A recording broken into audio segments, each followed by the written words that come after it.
How you doing today, Zach? Good. How are you? Not bad at all. Not bad at all. So let's kind of start off by introducing yourself. You're a former device repair technician and now a stay-at-home dad, founder or Yep. co-founder of Project Contact, which is Yep. basically to develop psionic abilities with the help of technology assist. Is that right? Yeah. Yeah. Basically. Awesome. So go ahead and just tell me a little bit about yourself, who you are as a person, favorite kind of things to do, that sort of thing. Sure. Yeah. My name is Zach Ag. Been a lifelong experiencer. Always interested in like space, technology, stuff like.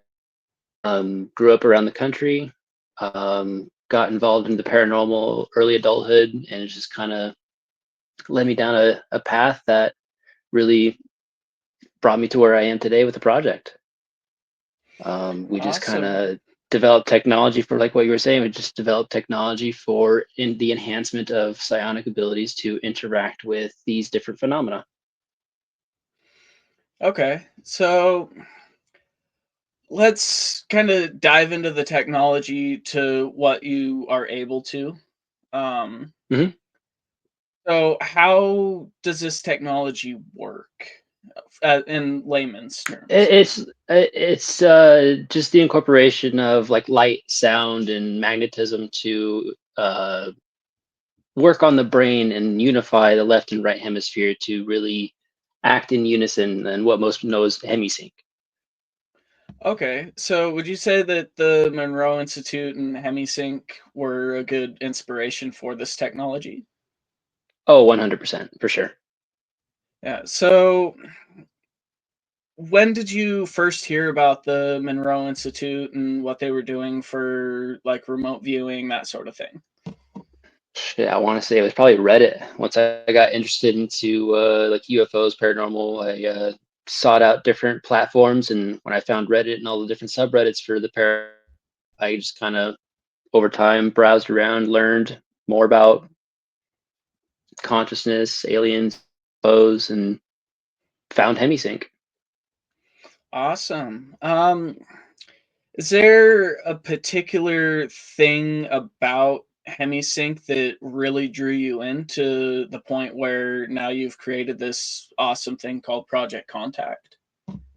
I really liked the out of body experience stuff. So like I had a whole fascination with like leaving the physical body, and when I learned about like quantum non-locality and like CE5 and like interacting with things in these different dimensions, I thought, okay, so what if this was a bridgeway to doing that?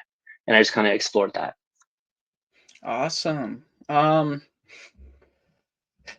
Looking back, what do you think has been the hardest thing about uh, working on Project Contact?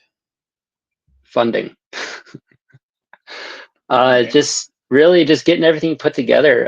Everything's very conceptualized right now. We got all the dominoes in place and we're just ready to knock them all down. Okay.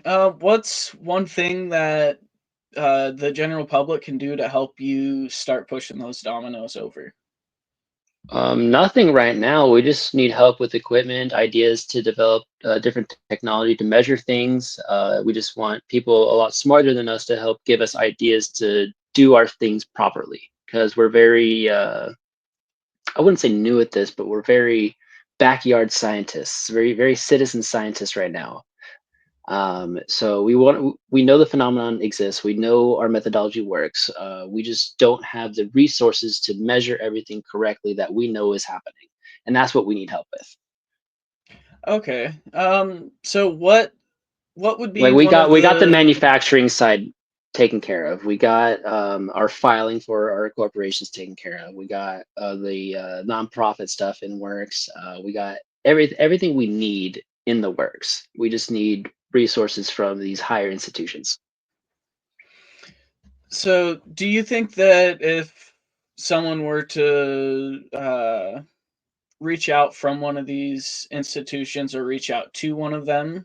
Um, which one would you prefer if you had to choose?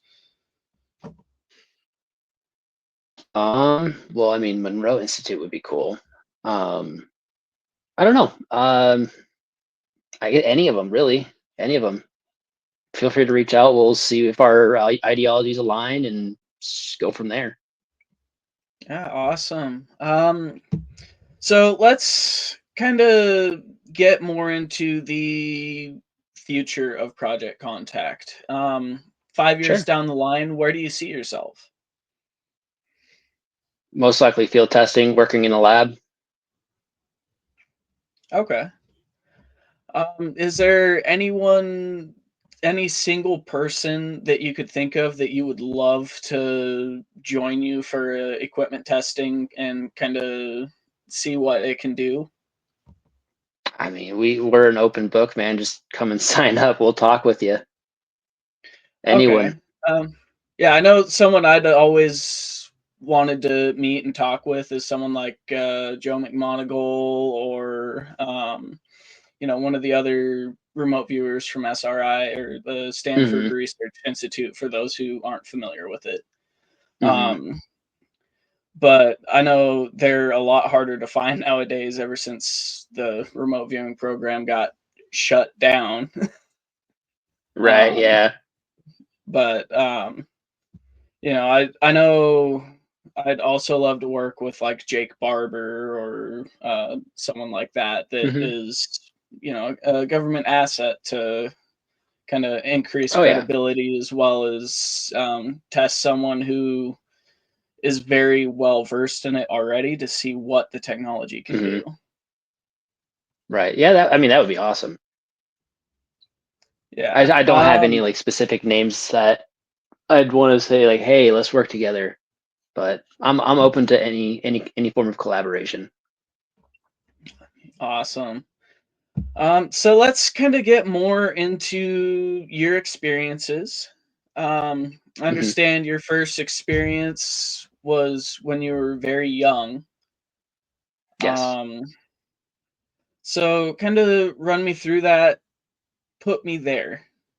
Your first experience. Well, it was 2001. I was 6 years old. Happened in Washington State, Yakima. Um, it was probably like maybe 10:30, 11 o'clock at night, and I was just, I don't know if I woke up from it or I was already awake, but my whole room just filled with this like bright, blinding bluish white light. And all of a sudden, these two grays just appeared in my room to where they telepathically told me, "Come with us." Like I felt my whole body was like vibrating. It was like a deep resonance inside me. Just said, "Come with us." And I was compelled to just get out of bed, walk over to them by the window, and just next thing I know, we're just flying up through the sky. I remember just looking up, seeing this, I guess, I don't know if it's tunnel of light, but just like a bright light up in front of me. And I mean, I could see the night sky, I could see the city below me. They were one on each side of me, and we got to this large hangar looking area on this like large circular looking, I guess, raised platform. And they started leading me off the platform. I could see like, I don't know if it was like a large pile of boxes or crates or some kind of storage or something right in the middle. And off to my right was like either this like a long desk looking thing, but there were like these tall human looking people with more of the grays. And as they were leading me around, they were showing me these like large silver orbs parked along the side of the wall. And then at that point, I got scared and just took off running down this hallway where I went to this large window to try to get my bearings, but all I saw was like the blackness of space. I could see the earth down below, like the curvature down below, like the bluish white, the glow of the earth, right? And I got scared even more, took off running, continued down the hallway, and I came to the another one of these tall human looking beings crouched down at this like intersection where it grabbed me until like, well, hey, you're not supposed to be here. And at that point I got paralyzed basically. couldn't move, and the two grays came and got me, and I want to say they were floating me or carrying me down the hallway. I want to know my feet weren't touching the ground, but they led me down back this hallway and into this separate room where there was a large mantis-looking being in the corner, where there was like this large sciencey station looking thing with like a bunch of screens, tubes, speakers. It had like piping, and there was like glowing. I don't even know how to describe it properly, man. It was just, it was weird. And the Greys led me down to this table off to the left, right next to this little station, and they laid me down onto the table. And then this mantid came around, grabbed my head, turned it to the left, and then stuck a needle into my neck. And then at that point, everything just got fuzzy, like blurry, white, fuzzy, warm. My hands were like, they were in the, like a gooseneck locked position, and then that didn't that stopped after the shot or whatever it was they stuck into me. And they got me off the table and then led me to like this adjacent room where they handed me a small black box. And when I opened the box, it exploded in light and gave me a telepathic download of like images, symbols, memories, pictures, maps, random shit, right? And in one of the memories, one of them that stood out the most was a memory of my most recent past life where I had lost my family in a car accident and was so disparaged by grief that I had gone what I had assumed was my house and then shot myself. And then that memory ended, and then they shut the box, took it, and then they took me back out down the hallway back to where we were in this like hangar area, and floated me back down into my room, laid me back down into bed. And then as they were walking away, one of them turned back around and another telepathic voice said, "We'll be seeing you again soon." And then they were just gone. The light was gone, and it was just left like eerie, empty silence. And I was just sitting there in my bed. Wow, that's a lot to take in. Yeah, tell me about it. Yeah. Um, I guess my first question would be, would you describe the moment where you're being resonated out of your bed and into this craft as kind of similar to a out of body experience? Oh no, it was all physical. I felt like the cold atmosphere inside, like inside their craft. I felt the cold, like metal grated, like diamond plate grating on my feet. Like I was running down the hallway. I could feel the person being grab me. I could feel everything. Okay. The second question I have is, how would you describe the gravity inside of that craft? Was it kind of similar to Earth's Normal, gravity yeah, or normal. okay, I mean, I okay, wasn't floating around. I wasn't like bouncing like they do on the moon. You know what I mean? I was running normal. okay. So it had to be And some kind of, I don't know, artificial something, gravity. something. Um, yeah. So going forward a little bit in your story, I know you were speaking about your memory of your past life. Hmm. Um, so during that memory, has there been any places or synchronicities that you've noticed since then that have linked back to that outside of just what you saw in your vision? Nothing outside of like a karmic repeat. That's what I've come to understand it as. Like in my memory, I had a wife and two kids, and in this life, I have a wife and two kids. So it's either a really weird coincidence, or I believe my karmic cycle repeats in each life to learn whatever it is I need to learn to move on. And that's what I've understood from their messaging. Okay.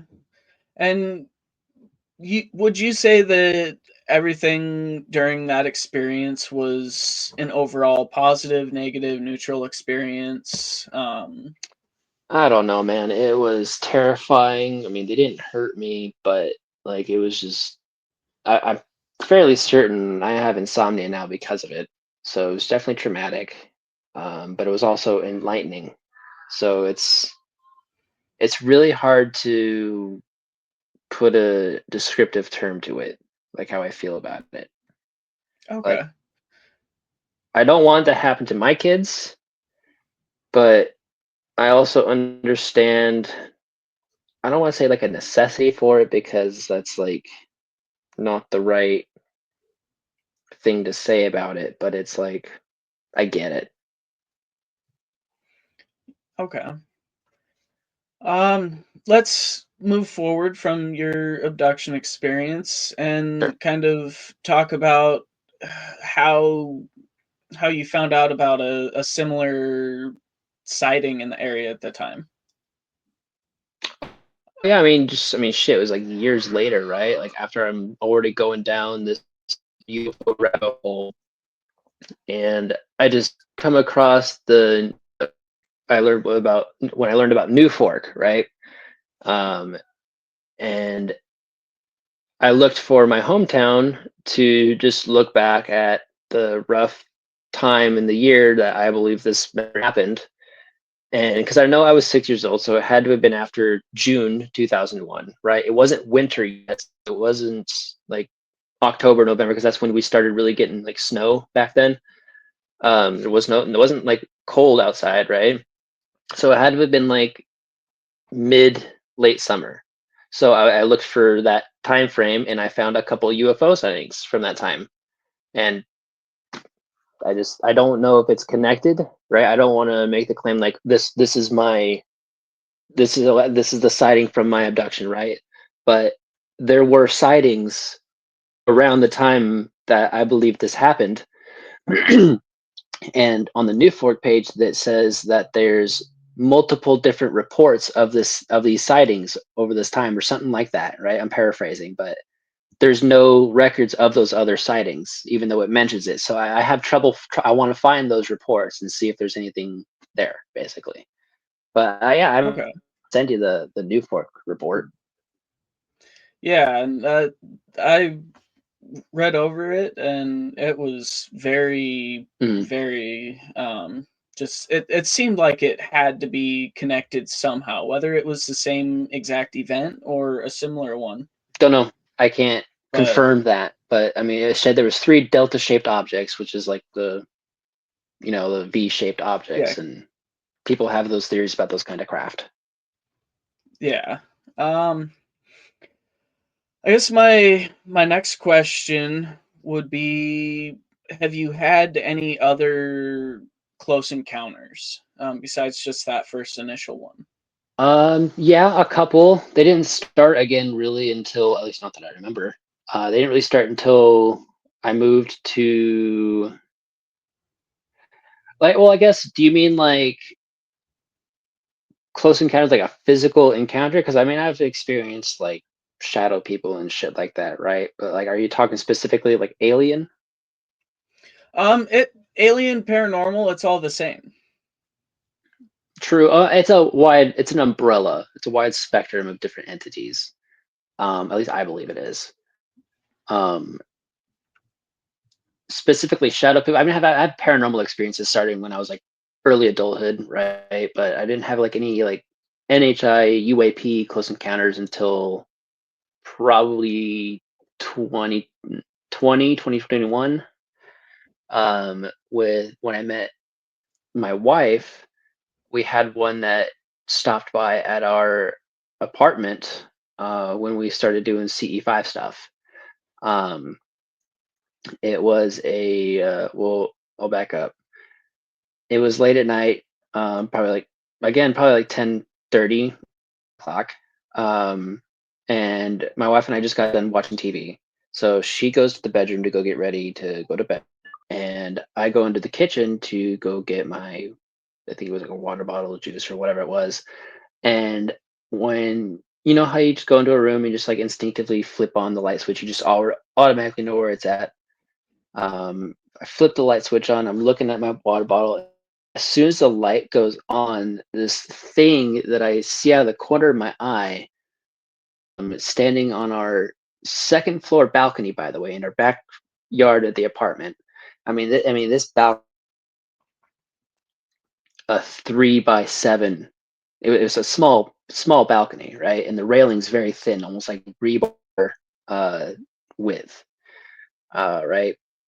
This thing was like taller than our sliding glass door, pale white, real skinny but really muscular at the same time. As it turned to run away and climb onto our roof in less than 2 seconds, by the way, this thing was fast as fuck. And I saw what stood out the most was the tendon behind its knee that connected the thigh to the calf. Like that really stood out to me. That not that was weird to me, right? And it got on a roof less than 2 seconds, and I could hear it running across our roof. And I go run in to tell my wife what I just saw, and she tells me I look like I just seen a ghost. We both, I tell her what I saw. We go look at our window. We kept feeling like we were being watched. We both had that weird feeling that we were being watched, and in like this metallic hissing sound that sounded like shocks releasing pressure, but there was like nothing out there to be making this sound, and it sounded like it was coming right from our backyard, right? Like it is like right outside, but and it went on for maybe an hour and a half, and then we're just watching out the window like, where the fuck is this thing? And we give up. We go to bed that night, and my wife wakes up in the middle of the night to turn on a fan in our room. And as soon as she gets back into bed, she looks over and sees the same thing, the same being again in our room, crouched down by our dresser, just staring at us. She gets scared, grabs her phone to shine a light at it, and it just vanishes. She said it was like real skinny, had like a really large white egg-shaped head with large black almond-shaped eyes, and was just crouched down staring at us. And she said as soon as she shone the light at it, it just vanished, blinked, gone. Wow, yeah. That kind of brings back a memory of something that Whitley Strieber has actually talked about. When he was a kid, um, I might butcher this story, but when he was a kid, he was home alone. His dad was off working at whatever his job was. His mom and his sister were off in town doing something, and he was home alone. And all of a sudden, there was a being on his roof that he ended up calling the police department over, because he was so freaked out, so scared. The police officer who showed up came and looked, and looked on the roof and booked it out of there, saying that there's nothing on there. And when he had first shown up, he went in gun drawn, and he sped out of there, peeled out in the driveway, and never came back. Um, Wow. so that's kind of a similar sounding story to an encounter. And I believe Whitley Strieber just talked about that a week or two ago, as of when we're recording this, on another Oh, okay. podcast. I'll I have to think check it that out. was either Julian Dory or Alchemy American, Okay. one of the two of those. But yeah, no, that's insane. I mean, I don't know what I would do in that kind of situation. Yeah, we just freaked out and basically just stared out the window. Yeah, I mean, have you ever like tried to capture any of that sort of phenomenon on film or via Um, just we photography? tried we tried one time when we had another encounter when we moved out of Chicago back to here in Washington State, down in the Tri-Cities. Um, it was like literally the first night we got there, and we go to bed that night, and because of my insomnia, right, I'm always up late, and my wife is laying next to me, and I'm just on my phone scrolling, and I just see something out of the corner of my eye, and it's like this large, swear to God, it looked like a dog man, like a werewolf, right, peeking in from the top right of our window, and it's probably like maybe 6.5, 7 foot on like the top corner, right? just like leaning down to look inside. As soon as I saw it, it like saw that I saw it, ran away. I got freaked out, ran to the window to go look for this thing, and I'm staring out the window, seeing these small, like invisibly cloaked, like that's something like an active camouflage, like 6 or 7 of these things running around in our yard. I'm like hyperventilating at that point, just frozen, just staring at what's happening. That wakes my wife up. She comes, asks like, "What's going on?" And I turn around and say, "There's shit outside. Like there are things outside." She gets up out of bed and she's seeing these things with me, these small, like invisible cloaked beings coming down off the mountain, going back up, going back down, running around like playfully. And as we're just staring, watching, one of them comes running up to the window, and at that point, I start recording, right?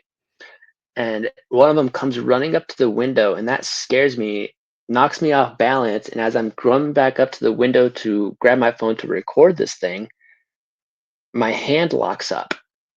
And I drop the phone. Like my hand is in pain. It starts like goosenecking on its own, just my wrist. So I don't know if it was like it controlled that somehow telepathically, but like it was right there in front of the window. And you could see it had like a lavender skin tone in the recording. It was weird. Interesting. Do you still have that recording Somewhere on by a any Google Drive chance? on one of my old phones or something like that. Yeah. Somewhere on it's on one of my old phones. Okay. If you have a chance, if you could send me that, that would be awesome. Sure. Yeah. I think I have screenshots lying around somewhere. Okay. And a question I have about that one, have you ever drawn any parallels before with the goosenecking of your arm between when you Mm-mm. were a child and when you encountered that? Well, I mean, yeah, I mean, after the experience happened, yeah, I kind of noticed like, oh shit, this happened here, this happened there at the same time. But I don't know if that's like a normal thing that they do, or if it was a coincidence or what. I don't know because like if I grab just because I grabbed the phone and it did that to my hand, I don't know. Okay. Um, I think my last episode, I was talking to Lenville Logan, former UAP task force member and Hmm. creator of the Phenom app. Hmm. And he has a theory about close encounters of the third kind, where sometime between the 80s and the early 2000s, there was an increase in contact among young people. So look at Hmm. the aerial school in Rua, Zimbabwe, various other Hmm. encounters all the way around the world, primarily focusing on young people, people around the age that you would have been, I would have been at the time. Interesting. And in order to help facilitate more acceptance in the current generation, um, what do you think of that theory as someone who's an experiencer yourself? I mean that resonates. I definitely have to pick his brain about it for sure. Yeah, absolutely. I'll see if I can get him in contact with you, and maybe Okay. maybe you might be able to collaborate to graduate, as he says. Uh, Yeah, I think but we briefly ran into him at the Soul Conference. I didn't get a okay, chance to talk to him about like anything like this. yeah, I will definitely send him your information and see if I can get him to reach out to you because I Cool. feel like you two would have a lot of really awesome conversation. Well, I'm open to that Um, for sure. yeah, awesome. So going forward a little bit more, you start Project Contact. Yes, as a way to really Um, understand this what's going on. so the day one Project Contact, what is the event that makes you decide to go for it? I got really discovering CE5, finding out what works for me, what didn't, really building my own guide and then sharing that with people and then doing my own little paranormal investigations, kind of just building on my knowledge of making contact, basically. Just showing Okay. the world, documenting the process, and then I learned about the consciousness connection, and then I wanted to explore that and the development for technology to enhance it. It kind of just everything fell into place. Awesome. Yeah, I've had a chance to look over the website that you've been working on, which It's a work in is progress. Yeah, it's a work in progress. yeah, but projectcontact.net, it looks incredible. You're doing an awesome job with that, and it's very informative as to what you guys are doing. And I can't wait to see how that kind of changes in the future. Well, we appreciate it. I'll have to tell Matt that he's the mastermind behind the website right now. Okay. Um I I'm guessing I'm guessing here, but I feel as though there's some people that have been in contact with you that want to see what you're doing firsthand. Can you speak anything as to that? Not right now, but yes, there are. Okay. I imagine a couple NDAs or just don't want to get ahead of yourself, something No, like no, that. no NDAs. Yeah, I don't want to get ahead of myself. Or not the puzzle, but the dominoes are there. We're just waiting to kick everything off. Okay. Awesome. And I know Project Contact sounds very similar to what the Skywatcher team with Jake Barber is doing. Have you had any talks about any collaboration that you can talk about? I've tried to reach out, haven't heard back, but I'm open to collaboration for sure. Awesome. And I guess kind of the last couple questions I have for you. Sure. I'm probably going to ask this to everybody going forward because it's the most uncommon question that is asked in a podcast. Hmm. What is your favorite food? Pretty much anything my wife cooks. Good answer. Good I, I, answer. I love her biscuits and gravy. She makes some really good sourdough biscuits and gravy. Ooh, that. Oh, oh, you're making me hungry. Yeah. Um, and then another question would be, kind of what is your biggest drawback with the entire UFO sphere, paranormal sphere, psionic sphere? What do you think is the biggest thing holding society back, aside from Probably stigma? probably the transparency issue for sure. Just Okay, people need to know, man. Just tell us. We can handle the truth. It's a lot, I but people can handle it. I couldn't agree more. But on that note, I think that's about all we can fit in for today. But I'd love to have you back, kind of as we move forward, get some updates on Project Contact, how it's going, that sort of thing. For sure, man. I'm happy to be here, and I'm happy to be here again. Yeah, absolutely. Have a good day. Thanks for having me.